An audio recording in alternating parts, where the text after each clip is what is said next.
South ఇండియాలోనే అతి తక్కువ ధరలకే రత్నాలందించే ఏకైక సంస్థ 6JVR. హలో నమస్తే, నేను జర్నలిస్ట్ శ్రీనివాస్. ఈరోజు తెలంగాణ వార్తాపత్రికలో వచ్చిన వార్తలను విశ్లేషించేద్దాం. ముందుగా ఆదాబ్ హైదరాబాద్ పేపర్ చూద్దాం. దాంట్లో వచ్చిన ముఖ్య అంశాలని.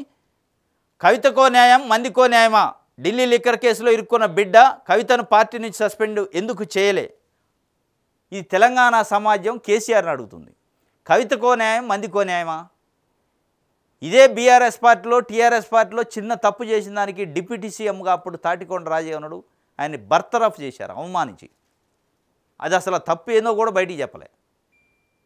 అదేవిధంగా ఆర్థిక శాఖ మంత్రిగా హెల్త్ మినిస్టర్గా ఉన్న ఈటెల రాజేందర్ని బర్తరఫ్ చేశారు, సస్పెండ్ చేశారు పార్టీ నుంచి. ఏం మరి ఇవాళ జైలుకు పోయిందిగా లిక్కర్ స్కామ్లో. దాదాపు 40 రోజులైంది, 50 రోజులైంది. అసలు బెయిల్ వద్దో రాదు తెలియదు. సరే, అది నిజమా అబద్ధం పక్కన పెడితే, అభియోగం వచ్చినందుకే, ఆరోపణలు వచ్చినందుకే నువ్వు సస్పెండ్ బర్తరఫులు చేసినోడివి. ఎందుకు నీ కూతురు కాడికి వచ్చేటలక ఇట్లాంటివి చేస్తున్నది తెలంగాణ సమాజం ప్రశ్న వేసింది. ఇవాళ చెప్పాలి కేసీఆర్ దీనికి సమాధానం, చెప్పాలి కేటీఆర్ దీనికి సమాధానం. వాస్తవం ఇది. నెత్తిన నోరుంటేనే పెత్తన సాగుతుంది అంటున్న బీఆర్ఎస్లో కల్వకుంట్ల కుటుంబం రాజ్యం వెళుతుంది. పార్టీలో చిన్న చిన్న ఆరోపణలు వచ్చినందుకే పెద్ద పెద్ద లీడర్లపై చర్యలు తీసుకున్న చంద్రశేఖరరావు ఢిల్లీలో సారాదందా చేసిన బిడ్డను కడుపులో పెట్టి చూసుకుంటుండు. బిడ్డ అక్రమ సారాదందా కేసులో అరెస్టును రాజకీయ లబ్ధి కోసం వాడుకుంటూ గలీజ్ రాజకీయం చేస్తున్న కేసీఆర్ చిన్న ఫిర్యాదుతో ఈటెల క్యాబినెట్ నుంచి బర్తరఫు, గతంలో రాజయ్యపై ఆరోపణలు వస్తే మంత్రి పదవి నుంచి తొలగింపు, 2 నెలల నుంచి తిహార్ జైల్లో ఉన్న కూతురుపై మమకారం. ఇది ఏమి నీతి అసలు? ఇది ఏం సిద్ధాంతం? ఇది ఏం విలువలు? మీరు పదే పదే కేసీఆర్ గారు చెప్తారు రాజకీయం అంటే రాజనీతి ఉండాలి, విలువలు ఉండాలి, విశ్వాసం ఉండాలా. ఇదా గదా ఇంత చిల్లర చేస్తారా? ఇది కాదా మరి చిల్లర? ఏం తప్పు చేసిండని ఈటెల రాజేంద్ర గారికి చిన్న కంప్లైంట్ వస్తే బర్తరఫ్ చేసి సస్పెండ్ చేసినావు. తాటికొండ రాజు అసలు ఆ తప్పేందో తెలియకుండా బర్తరఫ్ చేసినావు. ఆన్ గోయింగ్ ఆయన అక్కడ ట్రావెల్ చేస్తాను, ఆయనకి టీవీలో చూసి ఆశ్చర్యపోయింది, మైండ్ బ్లాక్ అయిపోయింది. 2 నెలల నుంచి తిహార్ జైల్లో సారాదందా చేసి ఢిల్లీలో పట్టుబడితే, ఢిల్లీ నుంచి వాళ్ళు ఎత్తకపోతే, మళ్ళా నువ్వు సస్పెండ్ చేయకపోగా, చర్యలు తీసుకుపోగా, పార్టీ మొత్తం ఢిల్లీలో కూర్చొని ఇవాళ కేటీఆర్తో సహా అప్పుడప్పుడు పోయి బెయిల్ ఆ కార్యక్రమాలు చూస్తున్నాం. అంటే దేన్ని మీ నీతి? అంటే మీ కుటుంబ సభ్యులు చేస్తేనే తప్పు కాదు, వేరేవాడు చేస్తే తప్ప? అంటే మీకు ఒక న్యాయం మందికి ఒక న్యాయం, ఇదే మీ నీతి? ఇదే దీన్ని నేర్పుతున్నారా మీరు రాజకీయాలకి? ఎమ్మెల్సీగా ఉండి సారాదాదా ఎందుకు చేసింది? కల్వకుంట్ల ఫ్యామిలీపై గరం అవుతున్న తెలంగాణ ప్రజలు స్వార్థపూరిత రాజకీయాలు చేస్తున్న మీరు ప్రజలకు ఏం న్యాయం చేస్తారు? వాస్తవం ఇది. అంటే మీ కుటుంబ సభ్యులు చేస్తేనే తప్పు కాదు, ఎవడన్నా మందోడు చేస్తే తప్పు, వాడి మీద చర్యలు తీసుకోవచ్చు, వాడిని అరెస్ట్ చేయొచ్చు, వాడిని సస్పెండ్ చేయొచ్చు, వాడిని బర్తరఫ్ చేయొచ్చు, ఏదైనా చేయొచ్చు. ఇప్పుడు ఏం న్యాయం ఏం చెప్తారు తెలంగాణ సమాజం? అందుకే మిమ్మల్ని నవంబర్ 30 నాడు కర్రు కాల్చి వాత పెట్టింది. ఇగో ఇట్లాంటి వితండవాదమైన, ఇట్లాంటి అహంకారపూరితమైన నిర్ణయాలు తీసుకుంటే మీరు నిజంగానే ఈటెల రాజేంద్ర, తాటికొండ రాజు అని మిగతా వాళ్ళని ఎట్లయితే సస్పెండ్ బర్తరఫ్ చేశారో, ఇదే కవితను కూడా సస్పెండ్ బర్తరఫ్ చేసి ఉంటే మీ గౌరవం పెరిగేది. ఎస్, కేసీఆర్కి బిడ్డ అయినా, కొడుకు అయినా, ఇంకోళ్ళైనా, మంది అయినా ఒకటే. ఒక సిద్ధాంతాన్ని నమ్ముకుంటూ, ఒక రూల్స్ నిబంధనలు పాటిస్తాడు, ఒక నీతి నిజాయితీని పాటిస్తారని నమ్మేటోళ్ళు. నీ ద్వంద్వ నీతి ఏడనే బయటపడదు, స్పష్టంగా అర్థమవుతుంది. మీరు అది చేసి ఉంటే, మీరు గతంలో చెప్పేది నా బిడ్డ అయినా కొడుకు అయినా జైలుకు పంపిస్తా అని, ఇవాళ బిడ్డ పోయింది జైలుకి, నువ్వు ఎందుకు సస్పెండ్ చేయలే అని తెలంగాణ సమాజం మిమ్మల్ని అడుగుతుంది. ఎందుకు సస్పెండ్ చేయలే? చేయకపోగా మళ్ళీ ఏం కోసం ధర్నాలు, రాస్తారోకులు, ఢిల్లీ పోయి లాబింగ్లు చేస్తారా? ఇది ఒక వార్త. ఇంకోటి, మల్కాజ్గిరి గాలి సునీత వైపే. ఉమ్మడి రంగారెడ్డి జిల్లాపై పట్నం దంపతుల పట్టు. 2 సార్లు రంగారెడ్డి జిల్లా జడ్పీ చైర్మన్గా అనుభవం. భర్త మహేందర్ రెడ్డి రవాణా మంత్రిగా మంచి పేరు. సునీత మహేందర్ రెడ్డిల చేరికతో హస్తం శ్రేణుల్లో జోషు. అధికార పార్టీలో చేరడంతో పట్నం సునీత వైపు అంతా మొగ్గు. మేడ్చల్ మల్కాజ్గిరి లోక్సభ టికెట్ ఇచ్చిన అధిష్టానం. ఆమె ఎంపీగా గెలవడంపై చెయ్యి గుర్తు పార్టీ ధీమా. మల్కాజ్గిరిలో సుడిగాలి ప్రచారం చేస్తున్న సునీత. ఇది వాస్తవంగా మల్కాజ్గిరి ఎంపీ టికెట్గా బీఆర్ఎస్ పార్టీలో జిల్లా పరిషత్ చైర్మన్గా వికారాబాద్ ఉన్నారు. రంగారెడ్డి జిల్లాలో కూడా తెలుగుదేశం పార్టీలో కూడా జిల్లా పరిషత్ చైర్మన్ చేశారు. పట్నం మహేందర్ రెడ్డి గారు దాదాపు తెలుగుదేశం పార్టీలో సీనియర్ నాయకుడిగా, అనేక సార్లు ఎమ్మెల్యేగా, బీఆర్ఎస్ ప్రభుత్వం రవాణా శాఖ మంత్రిగా చేసి ఉంటే రంగారెడ్డి జిల్లా పైన కొంత పట్టుంది ఆ కుటుంబానికి. మల్కాజ్గిరి స్థానంలో వాస్తవంగా సునీత మహేందర్ రెడ్డి గారు వచ్చిన తర్వాత కాంగ్రెస్ పార్టీ గ్రాఫ్ పెరిగింది. ఎందుకంటే రేవంత్ రెడ్డి గారు 2019లో గెలిచిన తర్వాత, దాని తర్వాత జరిగిన జిహెచ్ఎంసీ ఎన్నికలు కానీ, లోకల్ బాడీ ఎన్నికలు కానీ దేంట్లో కూడా సరైన పెర్ఫార్మెన్స్ ఇవ్వలేకపోయింది. 2-3 కార్పొరేటర్లు కూడా గెలిచే పరిస్థితి లేదు అక్కడ. ఆ స్థాయి నుంచి ఇప్పుడు గెలుస్తామా అనే స్థాయికి వచ్చింది. మొత్తానికి సునీతా మహేందర్ రెడ్డి, పట్నం మహేందర్ రెడ్డి గారు యొక్క ప్రభావంతో వాళ్ళకున్న వ్యక్తిగత చరిష్మాతో కొంత అయితే గ్రాఫ్ పెరిగింది. కాంగ్రెస్ పార్టీ అధికారంలో ఉన్నప్పటికీ క్యాండిడేట్ ఏం కాకుండా ఉంటే అక్కడ చాలా ఇంకా ఇబ్బందికరమైన పరిస్థితులు ఉండేది, చాలా లోపలికి ఉండేది. ఇవాళ బీజేపీ కాంగ్రెస్ పైన సమౌజ్యంగా పోటీ ఏర్పడే పరిస్థితి ఉంది. బీఆర్ఎస్ థర్డ్ ప్లేస్కి పోయింది. మొత్తానికైతే అక్కడ వాళ్ళ యొక్క ఫ్యామిలీ పట్నం మహేందర్ రెడ్డి, పట్నం సునీతా మహేందర్ రెడ్డి వల్ల కొంత క్రేజ్ పెరిగింది. గెలిచే అవకాశాలు మెరుగ్గా ఉన్నాయి. కాంగ్రెస్ పార్టీ వైపు గాలి వీస్తున్నట్టు, అంటే సునీత వైపు గాలి వీస్తున్నట్టు. పార్టీతో పాటు ఆమె వ్యక్తిగతంగా ఉన్న ఆమెకి ఉన్న మైలేజ్ ఏదైతే బలము శక్తి ఉందో దాంతో కొంత గెలిచే అవకాశాలు మెండుగా ఉన్నాయనేది కొంత చర్చ జరుగుతుంది, ప్రజలు అనుకుంటున్న పరిస్థితి. ఇది వాస్తవంగా అక్కడ క్యాండిడేట్ ఆమె కాకుండా ఉంటే రేవంత్ రెడ్డి గారే లాస్ట్ టైం 2019లో 10,000 ఓట్లతోనే గెలిచిండు. 10,000 ఓట్లతో గెలిచిన తర్వాత అక్కడ జరిగిన ఏ ఎన్నికల్లో మళ్ళీ పెర్ఫార్మెన్స్ చూపిలా కాంగ్రెస్ పార్టీ. మొన్న జరిగిన అసెంబ్లీ ఎన్నికల్లో కూడా కొన్నిసార్లు చాలా వరస్ట్ అయిన ఓట్లు వచ్చింది, డిపాజిట్లు కూడా దగ్గరలో పోయింది. అట్లాంటి పరిస్థితి నుంచి గెలుస్తాం అనే ఒక వాతావరణాన్ని తీసుకొచ్చారు. మొత్తం పట్నం మహేందర్ రెడ్డి, సునీతారెడ్డి ఒక ప్రభావం చాలా స్పష్టంగా కనపడుతుంది. గెలిచే అవకాశం ఉన్నట్టు ఒక వార్త, అంటే సునీత వైపే గాలి, మల్కాజ్గిరి గాలి సునీత వైపే ఉన్నట్టు ఒక వార్త రాశారు. ఇది ఆదాబ్ హైదరాబాద్కు సంబంధించి. నమస్తే తెలంగాణ చూద్దాం. రైతుల పాలిట శాపం కాంగ్రెస్, ఎన్నికల తర్వాత రైతు బంధు ఎత్తిపోవుడే కేసీఆర్ హెచ్చరిక. రాష్ట్ర ఖజానా సొమ్మంతా ఎక్కడికి పోతున్నది? జనవరి పెంచిన ఇవ్వకుండా మోసం చేసిండ్రు.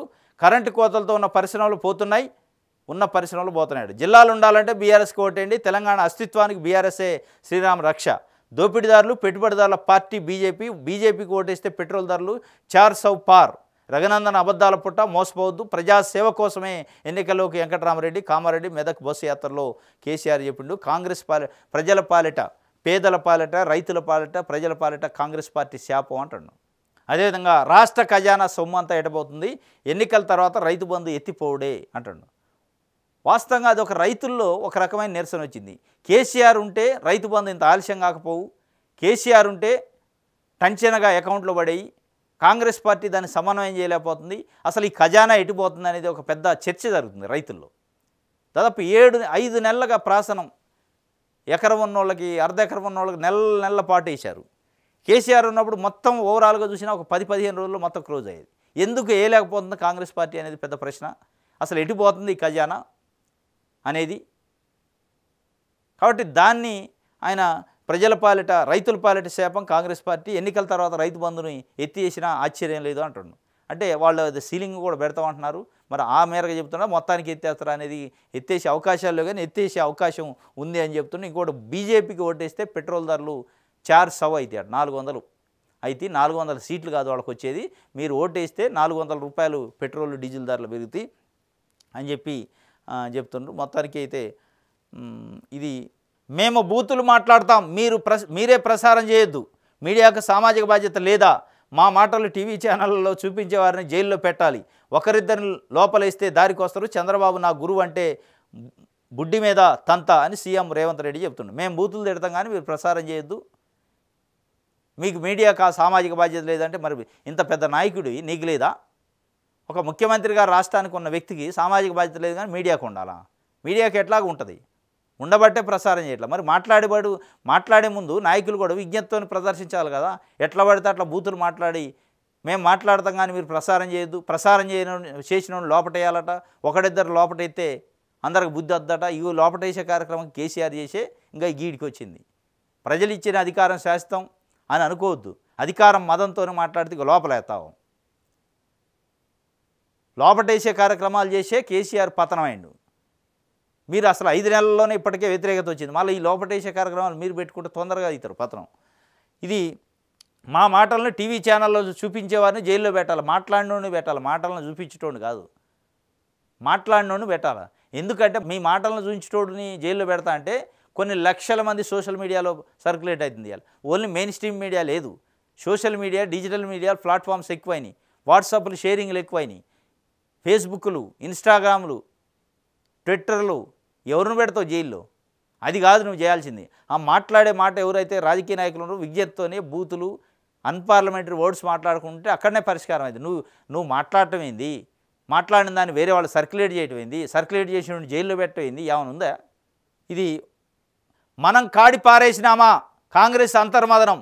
ఎన్నికల బరిలో వెనకబడిపోయినాం, సర్వేలు ఆశాజనకంగా కనిపిస్తలేవు, అధికారంలో ఉండి ఎందుకు ఈ పరిస్థితి, ఎందుకు సీరియస్గా తీసుకోవట్లేదు, రాష్ట్ర నేతలు కేసీ వేణుగోపాల్ చివాట్లు, దామోదర్ రాజనరసింహ కోమటిరెడ్డిపై ఆగ్రహం. మనం కాడి బారేసినామా, అసలు మనం పెర్ఫార్మెన్స్ ఇవ్వగలుగుతున్నామా అనేది కాంగ్రెస్ పార్టీలో అంతర్మదనం మొదలైంది. జాతీయ నాయకత్వం కూడా ఒక డౌట్ పడుతుంది. వాస్తవంగా కాంగ్రెస్ పార్టీలో కూడా ఇంటర్నల్ చర్చ జరుగుతుంది. అసలు ఎన్ని సీట్లు వస్తాయి, ఏదో రేవంత్ రెడ్డి పైకి మాట్లాడుతున్నా లోపల కథ వేరే ఉంది, లోపల ప్రజలు ఆ మేరకు స్పందన లేదు, అసలు 7-8 వస్తాయా ఇంకా లోపల పోద్దా అనే పరిస్థితుల్లో కూడా కాంగ్రెస్ పార్టీలో చర్చ జరుగుతుంది. దానిపైన నిన్న కేసీ వేణుగోపాల్ క్లాస్ బీకిండట అటు కోమటిరెడ్డి వెంకటరెడ్డికి, దామోదర్ రాజనరసింహకి, ఎందుకు మీరు సీరియస్గా ఎలక్షన్ తీసుకోవట్లేదు అని చెప్పి. వాస్తవం కాంగ్రెస్ పార్టీలో అయితే ఇంటర్నల్గా ఏదో చర్చ జరుగుతుంది, కొంత నిరుత్సాహంతో ఉండరు, ప్రజల పట్ల కన్సర్న్ లేదని, ప్రజలు కూడా అదే స్థాయిలో కాంగ్రెస్ పార్టీని ఆదరించట్లేదు అనేది ఒక, ఎందుకంటే అసెంబ్లీ ఎన్నికల్లో ఉన్న స్పందన ఇప్పుడు కనిపించట్లేదు. ఈ 5 నెలల్లోనే కొంత వ్యతిరేకత కూడా వచ్చింది, రైతు వర్గాల నుంచి, మిగతా వర్గాల నుంచి, సెక్షన్స్ నుంచి వ్యతిరేకత స్టార్ట్ అయింది. ఈ వ్యతిరేకత మరి ఆ ఎన్నికల్లో కాంగ్రెస్ పార్టీ డ్యామేజ్ అవుతుందా, డ్యామేజ్ అయితే ఏ పార్టీకి లాభం అవుతుంది అనేది కూడా పెద్ద చర్చ. దానిపైన నిన్న అంతర్మదనం స్టార్ట్ అయిందా, కాడేమన్నా కింద వేసినవా ఏందనేది. ఇది నమస్తే తెలంగాణకు సంబంధించి సాక్షి చూద్దాం.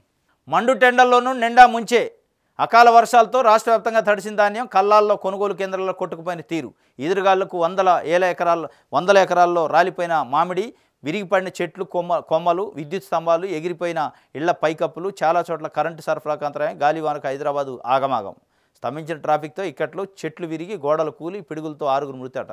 మొత్తానికైతే నిన్న అన్ఎక్స్పెక్టెడ్గా ఈవినింగ్ దాదాపు 2-3 గంటల పాటు హైదరాబాద్లో పెద్ద వర్షం వచ్చింది. మిగతా జిల్లాల్లో కూడా వచ్చింది. కల్లాలలో ఆ కొనుగోలు కేంద్రాల్లో ఉన్న ధాన్యం అంతా పాపం తడిసిపోయి, ఎందుకంటే ఆల్ ఆఫ్ సడన్ వచ్చింది అనుకోకుండా, కాబట్టి రైతులు కూడా అలర్ట్ లేరు. మొత్తానికైతే మొత్తం వరదలో కొట్టకపోయిన రైతుల పరిస్థితి చాలా దారుణమైన పరిస్థితి. ఎందుకంటే మార్చిలో అకాల వర్షాలు వచ్చినాయి, చాలా పంటలు తడిసిపోయినాయి, 15,000 ఎకరాల్లో దాదాపు పంట నష్టపోయినట్టు ప్రభుత్వం అధికారికంగానే గుర్తించింది, ఇంకా కొంత ఉంది గుర్తించాల్సింది కూడా. ఇప్పుడు మళ్ళా కల్లాల్లో నోటికాడికి వచ్చిన పంట పాపం కళ్ళ ముందే కొట్టపోయింది. చాలామంది రైతులు రోదన ఉంది, ఎందుకంటే వాళ్ళ కళ్ళ ముందే కొట్టపోతుంది ఎండబోసిన ధాన్యం. దారుణం. హైదరాబాద్ కూడా నిన్న ఆగమాగమైంది, మొత్తం ట్రాఫిక్ మొత్తం జామ్ అయింది. పెట్టుబడిదారుల పార్టీకి పేదల కన్నీళ్లు పట్టవు, బీజేపీపై మాజీ సీఎం కేసీఆర్ ఫైరు, మోదీ పాలనలో దేశ ఆర్థిక పరిస్థితి చిన్నాభిన్నం, రాష్ట్రంలో ముఖ్యమంత్రి కుట్ర చేసి రైతు బంధు ఆపించాడు, కామారెడ్డి మెదక్ రోడ్ షోలో కేసీఆర్ ప్రసంగం. పెట్టుబడిదారుల పార్టీకి పేదల కన్నీళ్లు పట్టవు, పెట్టుబడిదారు పార్టీ బీజేపీ, దానికి ఓటేయద్దు, ఓటేస్తే పేదల్ని బుగ్గిపాలు చేస్తుందని కేసీఆర్ నిన్న మెదక్కు కామారెడ్డి రోడ్ షోలో మోదీ పాలనలో దేశ ఆర్థిక పరిస్థితి చిన్నాభిన్నమైంది, రాష్ట్ర ముఖ్యమంత్రి కుట్ర చేసి రైతు బంధును ఆపిండు, ఎన్నికల ముందు ఆపి మళ్ళా మీకు డిసెంబర్ 3 నాడు మీ ఖాతాల్లో పడతాయని ఇంతవరకు అడ్రస్ లేదని చెప్తుండు. మొత్తానికైతే ఇది సాక్షి పేపర్కి సంబంధించి. ఆంధ్రజ్యోతి చూద్దాం. దేశ భద్రతకే ముప్పు తెచ్చారు, ఫోన్ ట్యాపింగ్ డేటాతో పాటు కౌంటర్ ఇంటెలిజెన్స్ సమాచారము ధ్వంసం. దేశ భద్రతకే ముప్పు తెచ్చారట, ఫోన్ ట్యాపింగ్ డేటాతో పాటు కౌంటర్ ఇంటెలిజెన్స్ సమాచారం ధ్వంసం చేశారట. రేవంత్ రెడ్డి గారు నిన్న ముఖ్యమంత్రి ఏబిఎన్ రాధాకృష్ణ గారితోనే ఒక ఏదో ఇంటర్వ్యూ మాట్లాడినట్టుంది, దానికి సంబంధించి ఒక బ్యానర్ ఐటమ్గా ఇచ్చిండు ఈయన. మరి ఎందుకో ఏబిఎన్ రాధాకృష్ణ గారికి 10 ఇంటర్వ్యూలు ఇస్తాడు, మిగతాది ఎవరికి ఇయ్యడు. మళ్ళీ చంద్రబాబు నాకు గురువు అంటే నేను బుడ్డి మీదంతా, చంద్రబాబు నాకు గురువు ఏంది, రాజకీయ గురువు అంటాడు. మరి చంద్రబాబు నాయుడికి సంబంధించిన శిష్యులతోనే ఎప్పుడు ఆయన అంటగాగే పరిస్థితి. ఇది మరి ఎటుపోద్దో కథ. కానీ మొత్తానికైతే ఇది 2వ ఇంటర్వ్యూ అనుకుంటా. ఉగ్రవాదులు మావోయిస్టులకు సంబంధించిన సమాచారం ఇప్పుడు లేదు, దీనిపై విచారణ చేయాల్సిన కేంద్ర హోంశాఖ కూడా పట్టించుకోలేదు, రిటైర్డ్ అధికారులను కేసీఆర్ నియమించారు, సంబంధం లేదంటే కుదరదు, లోక్సభ ఎన్నికల్లో బీఆర్ఎస్ ప్రభావం శూన్యం, ఆ పార్టీకి సీట్లు రావు, పార్టీ తుడిచిపెట్టుకుపోయే ప్రమాదం ఉందని గుర్తించే కేసీఆర్ బస్సు యాత్ర, కేసీఆర్ టికెట్ ఇచ్చిన తర్వాత 6 అభ్యర్థులు నన్ను కలిశారు, కేసీఆర్ 10 ఏళ్లలో సాధించిన వాటిని నేను 100 రోజుల పాలనలో సాధించా, రాజకీయ పోస్టులు పెడితే కేంద్ర హోంశాఖ ఫిర్యాదు చేయడం ఏంటి, ఎవరో పోస్టు పెడితే ముఖ్యమంత్రికి నోటీసులు ఇవ్వడం ఏంటి, ఇది తెలంగాణ సార్వభౌమ అధికారంపై దాడే, కేసీఆర్ మాట్లాడరేం, ఎవరో పోస్టు పెడితే ముఖ్యమంత్రికి సంబంధం ఏంది. ఇప్పుడు మీరు చేసే కార్యక్రమం కూడా అదే కదా. ఇందాక ఇంకో పేపర్లో చూసినాం, మేము బూతులు తిడతాం కానీ టీవీల్లో ప్రసారం చేయొద్దు, ప్రసారం చేసేటోడిని లోపటేయాలి, నలుగురిని లోపటేస్తే అందరు చక్కగా అవుతారంటి. నువ్వు బూతులు మాట్లాడితే నీ బూతులు ప్రచారం, నువ్వు మాట్లాడిన మాటలను ప్రసారం చేస్తే లోపటేస్తావు, కానీ ఎవడో పెడితే నాకు సంబంధం అంటే నీ మీద కేసు పెట్టేటప్పటికైనా అట్లా ఎవడో మాట్లాడితే ప్రసారం చేస్తే దానికి లోపటేస్తావు. ఎవడో పోస్ట్ చేసిన దానికి నేను నోటీసు పంపితే నువ్వెందుకు పడతాను, నువ్వెందుకు బాధపడతాను అంటే నీ దాకా వస్తే కానీ తెలియదు. ఎవడో పోస్ట్ చేసిన దానికి నాకు ఎట్లా నోటీసులు పంపిస్తారు, నన్ను ఎట్లా కేసు పెడతారు అంటున్నావు. మరి ఎవడో మాట్లాడిన మాటలకి జర్నలిస్టులని, మీడియాలో పనిచేసే వ్యక్తులను ఎట్లా లోపటేస్తావు అంటే అధికార అహంభావం కాదు ఇది. అంటే మీకైతేనే ఇంకో రకంగా, ఇంకోళ్ళకైతే ఇంకో రకంగా. ఈ కార్యక్రమం చేస్తేనే తొందరలో పతనం అయ్యే కార్యక్రమం ఉంటుంది. ఇది ఇంకోటి ఉగ్రవాదులు, మావోయిస్టులకు సంబంధించిన సమాచారం ఇప్పుడు మా దగ్గర లేదంటారు. ఇది ఒక ముఖ్యమంత్రిగా విజ్ఞతైనా ఇది చెప్పే కార్యక్రమమైనా బయటికి చెబుతారు ఎవడన్నా? ఒక ముఖ్యమంత్రి హోదాలో ఉండి పబ్లిక్గా టీవీ ఛానల్లో కూర్చొని మా దగ్గర ఉగ్రవాదులు, టెర్రరిస్టులు, మావోయిస్టులకు సంబంధించిన సమాచారం అంతా లేదు, ధ్వంసం అయిందని, నీకు 4 ఓట్లు వస్తాయో లేదా పొలిటికల్ మైలేజ్ వస్తాయో, రాష్ట్ర భద్రతకు సంబంధించిన విషయం. వాళ్ళు ఫోన్ ట్యాపింగ్ చేసి మొత్తం సమాచారాన్ని ధ్వంసం చేసి వాళ్ళు ఒక తప్పు చేస్తే అది లేదని గాయ చేసి టెర్రరిస్టులకి, ఉగ్రవాదులకు, మావోయిస్టులకి తెలిసేటట్టు నువ్వు చేసినవంటే రేపు ఏదైనా మావోయిస్టులు కానీ టెర్రరిస్టులు కానీ రెచ్చిపోతే దానికి బాధ్యత ఎవరు? మీరు కాదా? ఆలోచించుకోవద్దు. ముఖ్యమంత్రిగా ఉన్న వ్యక్తి విజ్ఞత ఉండాలి, సీక్రసీ ఉండాలి. కొన్ని విషయాలలో రాష్ట్ర భద్రతకు సంబంధించిన విషయాలలో సీక్రసీ ఉండాలి.